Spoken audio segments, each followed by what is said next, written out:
Olá, alunos, meus cumprimentos. Mais uma vez, começamos aqui um curso sobre o meu estágio supervisionado em diferentes contextos. Nessas aulas, nós vamos falar sobre o contexto das fake news e como a filosofia ela pode contribuir para combater essa disseminação de mentiras. A filosofia ela tem como ferramenta o questionamento, o sempre duvidar, a busca pela verdade real. Então, nosso curso visa questionar sobre notícias que, em um primeiro momento, parecem ser verdadeiras, mas não há nada de verdade nas suas argumentações.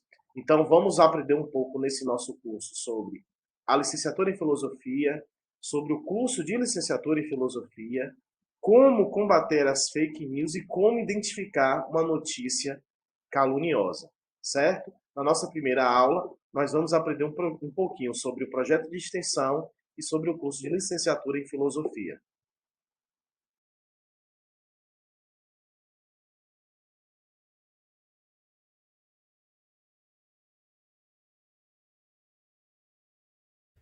Sejam bem-vindos à Conexão Rápida. Eu sou o Dantas, aluno de graduação em Ciências Contábeis pela UNB. Eu faço parte do projeto Contabilidade Conectada e, devido à pandemia, a gente teve que inovar um pouco. Então, a gente criou alguns, alguns projetos paralelos, no qual, agora o YouTube, no qual a gente vai fazer lives e outros projetos dentro da plataforma e vai ser divulgado por todas as outras plataformas como Instagram, Facebook. A ideia é fazer vídeos do mundo em si, de assuntos do momento, que estejam ligados à contabilidade, a finanças e também à academia. Tanto é que hoje o tema de hoje é projeto de extensão ou extensão. A gente achou interessante trabalhar em cima do projeto de extensão porque o Contabilidade Conectada é um projeto de extensão e muita gente da academia não entende, muita gente fora da academia não entende, e a ideia é apresentar isso para quem é fora da academia, a sociedade em si, e para quem é da própria academia que não conhece. Este é o primeiro vídeo deste programa, Conexão Rápida. A ideia é fazer um vídeo a cada semana, com temas diferentes, com pessoas diferentes também. Então, são vários alunos, mas assim a gente vai explicar com o tempo. Então, segue no vídeo, mas antes disso, curte, comenta, sininho e se inscreve. Estamos começando com o projeto e a gente quer atingir mais pessoas com essa nova plataforma.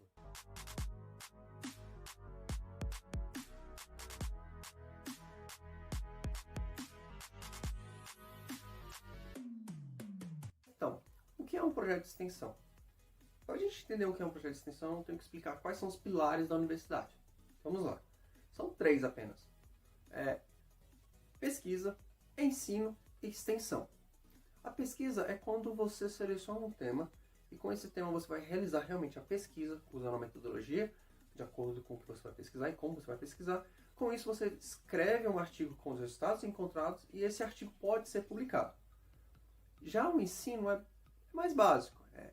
Aluno, sala de aula, conteúdo, professor. Sala de aula nem tanto mais, né? A extensão ela tem um cunho mais fora da sala de aula. Ela tem um cunho mais prático, educacional e que vincula a sociedade, tem ligação com a sociedade.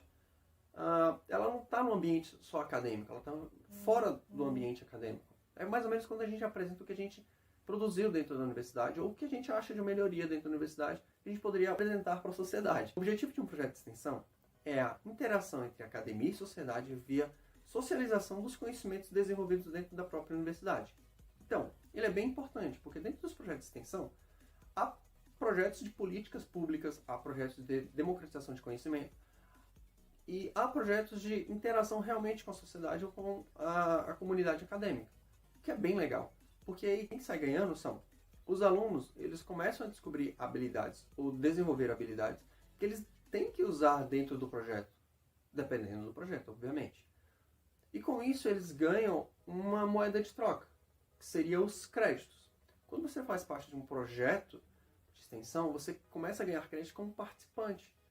E com isso você ganha no seu currículo e também você ganha porque você está conversando com outras pessoas, você tem que apresentar para outras pessoas, você tem que interagir com outras pessoas. Então, nada melhor que no ambiente que a gente está hoje, uma sociedade em que você tem que ser uma pessoa mais comunicativa, tem que estar visível, esses projetos ajudam muito os alunos, principalmente aqueles alunos mais tímidos. Os professores também, porque os professores ajudam os alunos nessas habilidades e também ele ganha renome pelo projeto. Se o projeto for bem sucedido, ele também vai ganhar um reconhecimento. A sociedade, principalmente, porque esse projeto está aplicado para a sociedade. E quem paga os impostos que mantém a gente estudando, que paga os professores, paga a instituição, é a sociedade. Então nada mais legal do que a gente apresentar o que está sendo feito dentro do ambiente acadêmico para ela. Então todo mundo sai ganhando. E esse é um dos principais objetivos dos projetos de extensão e da extensão em si. Tá, mas quem regula os projetos de extensão? Os projetos de extensão, pelo menos na UNB, é regulado pelo Decanato de Extensão, ou DEX. Como é que funciona isso? Os professores, ou o professor com os alunos, o grupo, eles desenvolvem o projeto, entram no edital e, se eles forem aprovados, eles são oficializados. E qual é a vantagem de você ser oficializado? Quando você é oficializado, você começa a ganhar crédito por estar participando desse projeto, o que é muito legal. Para quem não sabe o que é crédito, crédito é uma moeda de troca para você se formar, como posso dizer isso. Quando você é oficializado, há algumas vantagens, principalmente para os alunos. Existem bolsas remuneratórias, realmente, para os alunos que participam desses projetos. A gente chama de PBECs. É mais ou menos parecido com o pessoal da pesquisa. Quem realiza pesquisa escrevendo artigo científico, eles ganham um PBIC remuneratório. Então, quando o aluno participa disso, fica no seu histórico também isso. E ele está ganhando por participar, o que ajuda muita gente e é bem legal, é um incentivo. Eu, por exemplo, sou bolsista do projeto de Contabilidade Conectada. No caso, quem é responsável pelo projeto de Contabilidade Conectada é a Ducinelli. Ela também tem outro projeto que se chama Olimpíada Brasileira de Educação Financeira. O que é super interessante, porque tem como objetivo principal avaliar a educação financeira nos alunos de escolas públicas e privadas, de básico ao médio. Então é super legal, é de outra universidade, a gente acabou adotando esse projeto para cá e está sendo aplicado aqui. Então, como você pode ver, há projetos que ligam diretamente com escolas, há projetos que ligam com velhinhos, pessoal da saúde, há projetos que ligam com o ensino médio mais voltados às meninas, como o pessoal, as meninas da área de exatas, que tem como objetivo buscar mais garotas no ensino médio para aderir a curso de exatas. O Decanato de Extensão também é responsável pela organização da Semana Universitária. O que seria a Semana Universitária? É mais ou menos uma semana no início de outubro, final de setembro, no qual são apresentados todos os projetos de extensão de todos os alunos e professores da UNB. Você que é interessado em projetos de extensão, você pode ir lá, ver quais são os projetos que estão rolando, ver quais são os projetos que... Você pode ir lá, ver quais são os projetos que estão sendo apresentados, que estão sendo desenvolvidos. Se você for um aluno, é super interessante porque você pode conhecer os projetos que você tem mais aderência, então você pode participar, pedir inscrição. Se você for uma pessoa fora da academia, um cidadão comum, você pode também conhecer os trabalhos da UNB. Tem projetos que precisam de doações, tem projetos que precisam de financiamento. É super interessante e vale muito a pena. E em cada curso tem seus projetos, professores responsáveis, professores têm outros projetos. Então é super interessante. Exemplos de projetos de extensão. Eu já falei alguns, mas tem alguns que são mais clássicos. O exemplo de projeto de extensão muito famoso são as empresas júniores, no qual eles iniciaram com um projeto de extensão, precisa ter um professor responsável e tem os alunos. Esses alunos eles prestam serviço para a sociedade de maneira remuneratória. Eles prestam serviço, a sociedade paga eles, depende da área. Por exemplo, o pessoal de arquitetura faz serviço de arquitetura, o pessoal de contabilidade faz serviço financeiro, economia, administração e por assim eles vão gerando o seu próprio rendimento e bancando o próprio projeto. Há vários projetos e eu recomendo que, se você for do curso de contabilidade, há o balcão fiscal também, há a contabilidade conectada, há N outros projetos. Se você for de outro curso, vale a pena você ir na coordenação do seu curso e conversar e tentar entender, conversar com os professores presentes para ver se você participa, ou se você quiser criar, chama o professor e desenvolve o seu próprio projeto. O nosso projeto se chama Contabilidade Conectada e ele começou em 2016, foi quando eu entrei. Entrei na universidade, desculpa. A professora do Cinelli, ela tinha um outro projeto com outro nome, que depois virou Contabilidade Conectada. Mas a ideia era recepcionar os calouros. Então, quando a gente entra na universidade, a gente não sabe muito o que está acontecendo na universidade, o que é a universidade, quais são as vantagens da universidade. Então, a ideia do Cinelli foi apresentar o que é a universidade para esses calouros, para eles já ir entrando nesse ambiente, com visitas técnicas, com palestras, com várias atividades, e bem legais. E todas elas geram créditos. Com o tempo, o projeto foi se modificando, e a gente acaba apresentando palestras, workshops e visitas técnicas, como o Banco do Brasil, Receita Federal, outros órgãos do governo, as palestras com os professores explicando o que é pesquisa. Tudo isso que eu estou falando para você, já teve uma palestra explicando mais ou menos. No nosso canal, temos também algumas palestras que a gente gravou, que a gente fazia live, gravou e colocou disponível. A gente vai começar fazendo outras. Enquanto a pandemia durar, a gente já vai acabar trabalhando em cima disso. Então, aproveite, porque vão ter lives também, vão ter N atividades dentro do YouTube, o que vale muito a pena. Tá, agora a gente percebeu o que o projeto de extensão entrega. Ele entrega um resultado em si. Ele entrega uma democratização do conhecimento gerado dentro da universidade para a sociedade. De várias maneiras, e dependendo de como cada aluno desenvolveu seu projeto junto com o professor. Então, gente, esse foi o tema da semana. Se vocês gostaram, curtam, por favor. Se vocês tiverem alguma dúvida ou quiserem fazer algum elogio ou algum feedback, comentem. Se vocês quiserem saber mais sobre próximos vídeos, então se inscrevam no canal e assinem o sininho para vocês terem esses informativos. A ideia é fazer um vídeo semanal, como eu disse no início. Então a gente vai fazendo tema também de acordo com o que vocês queiram. Se vocês quiserem um tema específico, quiserem saber sobre alguma coisa da universidade ou de modo geral, a gente pode fazer de acordo com o comentário de vocês. E sigam as redes do Contabilidade Conectada. Eu acho que vão estar em algum lugar por aqui. Se quiser, sigam minhas redes também. O Pedro acho que vai colocar. Pedro é editor. E então, é isso. E até uma próxima. No caso, até a próxima semana. Não sei se vai ser comigo, mas até a próxima semana com um próximo tema interessante. E valeu!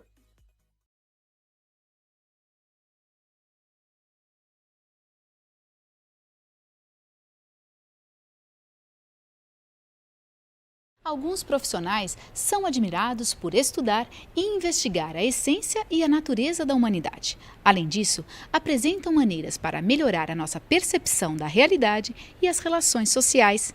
Acompanhe agora e conheça esta profissão no Es Profissa.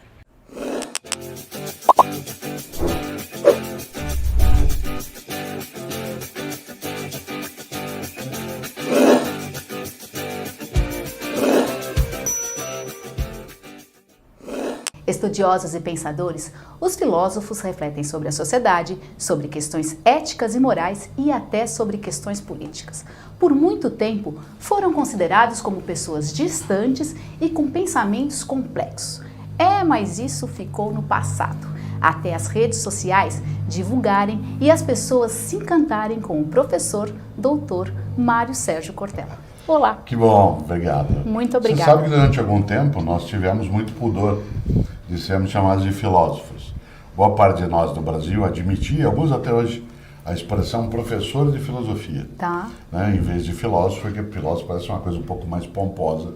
Mas hoje já perdemos um pouco esse pudor, a gente segue sem dificuldade. E um pouco graças ao senhor, né, que deu uma desmistificada aí na profissão. Pois é, tem vários e várias hoje nessa área, né, que são capazes de trazer filosofia para o cotidiano do jovem, especialmente para que as pessoas não imaginem a filosofia como uma coisa esotérica, fora do lugar, é uma coisa que não se consegue ter acesso, né, feita por homens idosos como eu, de barbas brancas como eu, pesados como eu. Né, isso também continua existindo, mas há um outro modo, né, de fazê-lo que é muito bom. E aqui neste Es Profissa, a gente vai aí ajudar os jovens a esclarecerem dúvidas e o senhor passar um pouquinho dessa experiência. Que bom. Como a filosofia entrou na sua vida? Ela entrou porque quando eu tinha 14 anos de idade, eu nasci em Londrina, no norte do Paraná, vim para a cidade de São Paulo, onde eu moro há 50 anos, né, com 13 anos, e ao chegar aqui, eu queria fazer uma experiência no mundo da religiosidade que fosse mais densa. Eu queria fazer uma experiência no mundo da religiosidade que não se limitasse à superfície de frequentar um culto. E aí eu decidi que eu ia seguir a carreira religiosa enquanto convivência. E eu entrei num convento né? Eu já estava na universidade, aí eu entrei no convento para fazer aquilo que seria a vida religiosa com os carmelitas descalços. E nesse convento fiquei por 3 anos. Como para seguir a vida religiosa, você no campo católico, que era a minha origem de família, você precisa fazer filosofia e depois teologia. Eu entrei na universidade em filosofia, entrei na vida conventual, então nunca fui seminarista, porque o seminarista é aquele que vem em tempo anterior. E aí, quando depois de 3 anos eu percebi que eu tinha vivenciado o que desejava, mas que eu não queria seguir a carreira religiosa, eu decidi que eu ia para a área de comunicação por intermédio da educação e da docência. E aí a filosofia, que já compunha um pouco a minha história, né, como estudo, ela veio nessa direção. Mas tem uma história que é muito mais antiga, né? Quando eu tinha 6 anos de idade, eu tive hepatite. E houve uma época em que a hepatite, para ela poder ser curada, ela precisava de repouso absoluto durante 3 meses, sem contato com ninguém e comida sem gordura alguma, dado que ela é uma doença do fígado, injeções diárias, das quais eu me lembro até hoje, né? E algo curioso, na minha cidade, quando eu tive hepatite, não existia televisão. Não existia a possibilidade de eu me divertir, exceto 3 meses deitado, sem poder me mexer. E não podia encontrar os amigos por causa do contágio. Nesse sentido, eu tinha só 2 possibilidades de ocupar o meu tempo. O rádio, que eu ouvia, né, mas eu tinha 6 anos de idade, e a leitura. Na primeira semana, eu li todos os gibis que tinha em casa, revista em quadrinhos. Na segunda, os vizinhos trouxeram as restantes. Na terceira, os livros de pessoas da minha idade. Na quarta semana, de todas as 16, né, eu comecei a ler aquilo que trouxeram, depois acabaram os livros e começou o livro de filosofia. E eu, claro, eu li, por exemplo, Meditação, do Descartes, com 6 anos de idade. Eu não entendi. Não tem importância, eu estava usando ali o meu tempo naquele momento como ocupação. Eu li Irmãos Karamazov, Dostoiévski, no qual ele coloca uma questão seríssima, que é: se Deus não existe, tudo é permitido. Ora, essa discussão, naquele momento serviu só para minha ocupação de tempo. Com o passar das décadas, ela serve como ocupação de vida. Isso quer transformar, né? Alguma coisa adversa. Claro, né? Uma das coisas boas da vida é você usar, como diz a antiga frase, o teu tropeço como um impulso. Há pessoas que no tropeço elas escolhem voltar para trás e desabar. E outras pessoas que às vezes conseguem escolher o tropeço como sendo um impulso, né, para um movimento que leva adiante. Professor, muitos jovens acreditam que o filósofo é pago para pensar o dia inteiro. Conta aí para eles como que é essa profissão. A filosofia, ela é um pensamento metódico, organizado, estruturado, mas filosofia não é delírio. Não basta começar a delirar que você já está filosofando. A filosofia é a colocação para nós de questões sobre o porquê da realidade, o porquê das coisas, no campo do conhecimento, do afeto, no campo da arte, né? E isso nos leva a termos, sim, a necessidade de uma dedicação. Quando alguém se forma em filosofia, ele pode caminhar ou para a docência, isto é, para o ensino, ou pode caminhar para o exercício da escrita de livros nesse campo, ou pode caminhar, por exemplo, para a ação até no mundo de empresas.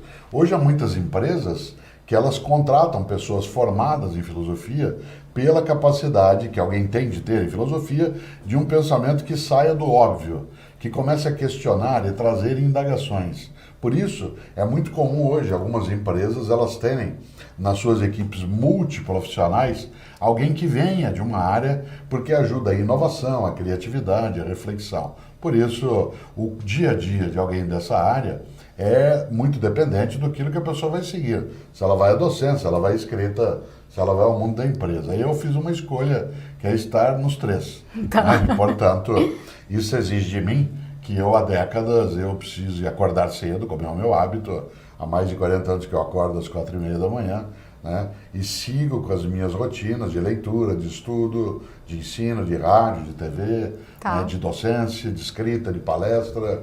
Ela exige muito, mas é absolutamente prazerosa.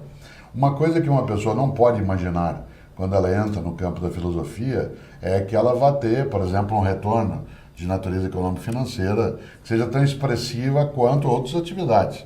Né? Não é uma atividade com uma remuneração que seja exuberante. Ela não oferece à pessoa algo muito além de algo que é algumas rotas para a felicidade. Né? Que bom, Se né? a pessoa identificar felicidade como sinônimo de propriedade, ela vai ter alguma dificuldade nessa área. O senhor começou na carreira religiosa, né? Chega a ser uma missão a filosofia, o senhor acha? Olha, eu acho que é muito estranho quando a gente a coloca estritamente como missão, porque dá a ideia de que eu tenho uma tarefa acima de outros humanos. Tá. Né? E, portanto, eu fui encarregado por forças, sejam desse mundo ou não, né, para ir convencer e salvar a humanidade. Não gosto muito dessa ideia, não. Inclusive porque Muita responsabilidade. Claro, e existe má filosofia. Tá. O nazismo tinha filósofos. O fascismo tinha os seus filósofos. O que significa, né, que nós precisamos cautela para imaginar que não é qualquer filosofia. Existe uma filosofia que é autoritária, que é alienante, que leva a um desvio da capacidade de autonomia das pessoas. Portanto, a filosofia que se deseja é aquela que ofereça às pessoas a ideia da emancipação. Tá. Eu gosto muito dessa palavra, emancipar, porque na origem, vinda do latim, ela significa tira tuas mãos de mim. Tira tuas mãos de mim, ex manus capere, tira tuas mãos de mim, me deixa livre, né? Para usar uma expressão do interior assim, larga de eu, né? A ideia é de assim, eu sou livre para pensar por mim e agir por mim. Eu sou livre para pensar por mim e agir por mim, mas eu não sou sozinho, eu não sou o único do mundo. Né? Isso significa que eu penso e ajo com autonomia, mas eu não sou soberano. Soberano é a pessoa que faz o que ela quiser, independentemente dos outros existirem. Isso é um equívoco. Viver é viver em condomínio. Né? Vivemos juntos. Por isso, sem dúvida, a minha capacidade na filosofia precisa ser de alguém que desenvolve a força da emancipação para dificultar uma vida que seja robótica, automática, superficial, banal, inútil. A gente pode dizer que o senhor conseguiu traduzir a filosofia, né? O senhor trouxe as pessoas para perto da filosofia. É um dom, é o estudo, é a leitura? Ao que o senhor atribui? Curioso porque eu sempre lembro que um dia Arthur Moreira Lima, que é um dos nossos maiores pianistas, ele terminou um estupendo espetáculo e aí um jovem, 20 e poucos anos, ele se aproximou e disse assim, eu adorei o que o senhor fez. Eu daria a vida para tocar piano como o senhor toca. Ele disse, eu dei a vida. Foram 30 anos, 8, 9 horas por dia de estudo e ensaio. O que eu quero dizer com isso? Claro que coube também a mim, não só a mim, fazer com que a filosofia pudesse ser melhor traduzida. Mas ela resulta de um esforço. Às vezes as pessoas dizem, olha, você tem o dom, né? Eu digo, cuidado. Né? Eu faz 60 anos que eu estou na escola, como aluno e professor. Cada dia eu estou numa cidade ouvindo, aprendendo, falando, prestando atenção, conversando com pessoas. Isso exige um esforço imenso. É claro que é prazeroso, mas evidentemente nem tudo aquilo que gera prazer é ausente de esforço, ao contrário. Por outro lado, e isso é importante que a gente sempre guarde, né, a capacidade que você tem, né, de um esforço nessa direção, ela é altamente compensatória pelo tipo de resultado que a gente consegue. Quando vê que as pessoas, de repente, elas deixaram, né, de ter a filosofia como sendo algo inatingível e passaram a tê-la no dia a dia, nas redes sociais. Eu fui muito favorecido, eu e outros colegas dessa área, porque nós chegamos junto com o mundo digital. O mundo digital ele fez com que a minha sala de aula, que antes tinha 50 pessoas, passe a ter milhares ou milhões. Né? O mundo digital fez com que a minha fala, que ela era mais restrita às paredes, às vezes, de uma escola, que ela ganhasse uma dimensão que antes ela não tem. E é curioso, algumas pessoas não imaginam, mas uma parte significativa hoje dos meus leitores tem menos de 20 anos de idade. E uma parte desses que tem menos de 20 anos, ao serem perguntados, mas como você chegou até meu livro? Ele diz pela internet. Ele chega ao mundo digital, ele aprecia eventualmente alguma fala, e aí ele vem até o livro como plataforma papel. Não é a única plataforma que ele usa, mas ele chega nela também.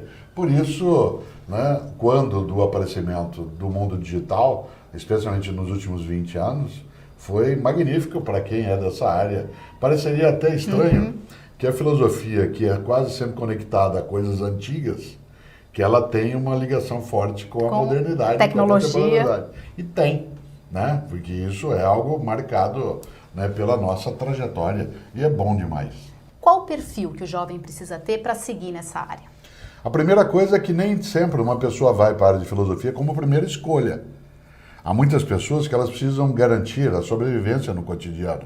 E ela terá a filosofia como sendo uma escolha após né, elas seguiram uma outra carreira. É muito usual que você tenha pessoas que se dirigem para a área técnica ou que vão fazer, digamos, um curso no ensino médio que dê a ele alguma garantia para a sobrevivência como profissão, e ele vai buscar a filosofia como sendo uma capacidade de elevar o conhecimento que tem. Nem sempre a filosofia é recomendável num primeiro momento como primeira escolha. Afinal de contas, dependerá do que você quer. Quer ser docente? Então esse é um lado. Quer ir para o mundo da empresa? Você terá que ter uma dedicação um pouco mais intensa. Por isso, muitas vezes a pessoa ela faz uma graduação, digamos, no nível superior em administração, economia, engenharia, e aí ela passa um pouco para o campo da filosofia. Por outro lado, o que será o perfil de um jovem que queira, né, fazer a filosofia como sua primeira escolha? Primeiro é que ele precisa ter uma noção muito nítida que há necessidade de ter um encantamento pela leitura. É um encantamento pela leitura. Segundo, ele tem que se habituar com algo que é uma dedicação muito forte. Porque a filosofia não é eu sentar, como eu fico às vezes, né, na beira de um bar, numa conversa na praça, no canto da rua, dizendo, poxa vida, que coisa, né? Não, ao contrário. É um pensamento metódico, sistemático, estruturado, que exige de nós uma capacidade de dedicação muito grande. Em terceiro lugar, e último, esse jovem tem que ter um perfil de uma inconformidade organizada. Porque existe uma inconformidade que é da mera revolta. Né? Assim, eu estou revoltado, a vida não tem sentido, isso não leva a nenhum lugar. Isso não acontece com os jovens, né, professor? Acontece com vários de nós, mas alguns transformam essa energia vital, que é uma energia importante, em algo canalizado para uma ação. Há uma diferença entre o revoltado e o revolucionário. Tá. O revoltado é aquele que fica indignado e só esperneia.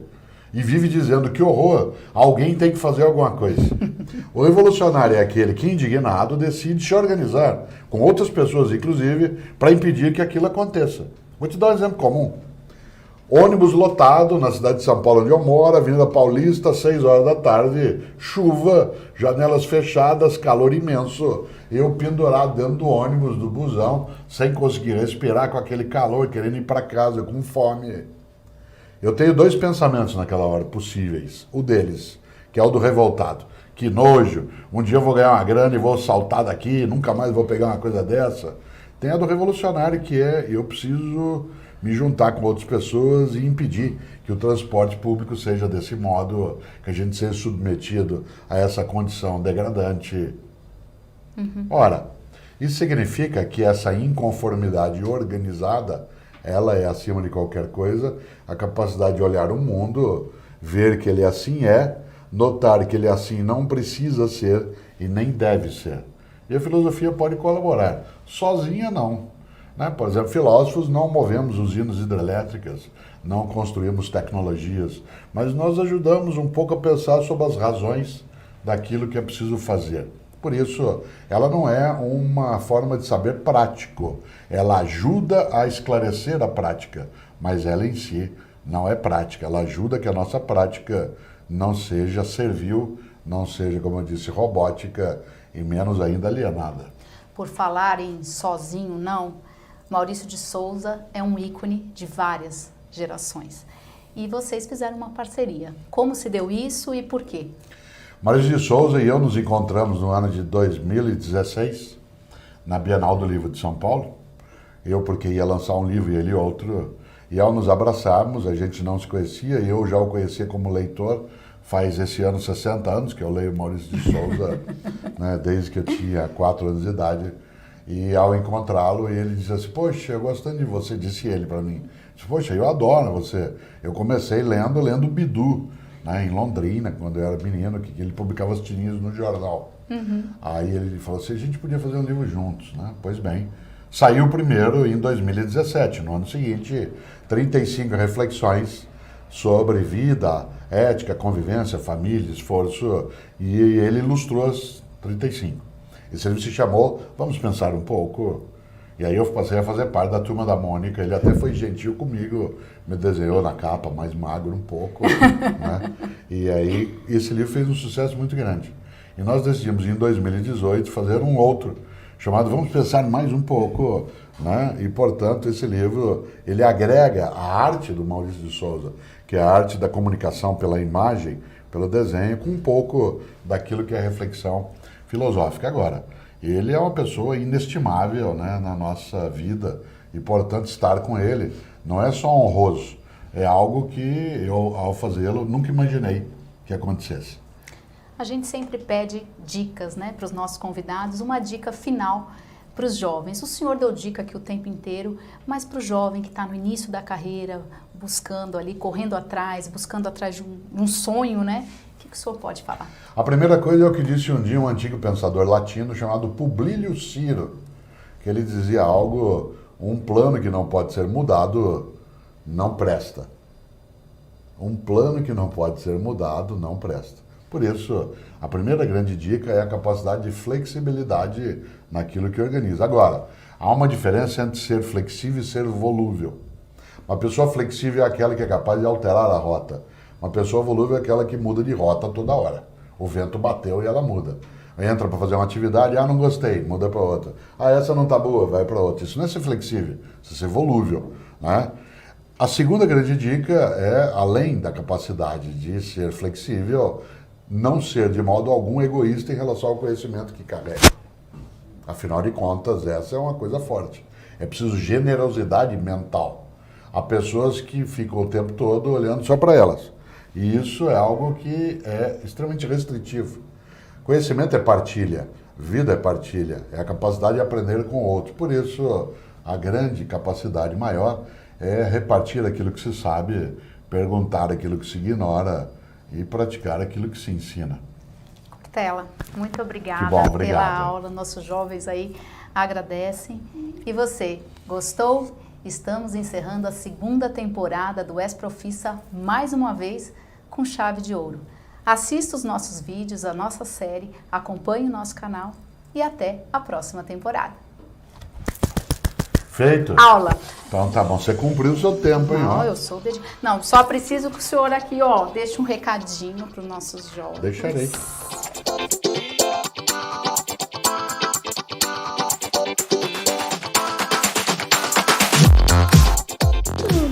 Consegui, gente. Pode ir. Pode?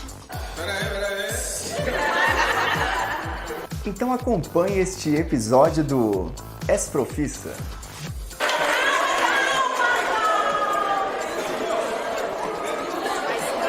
E aí, pessoal, vem cá, conta pra gente, como é que tá aí com os jovens? Paulo, estamos aqui com os Jovens do Espro. Se você gostou, se inscreva nas nossas redes sociais, acompanhe o nosso canal Esprofissa.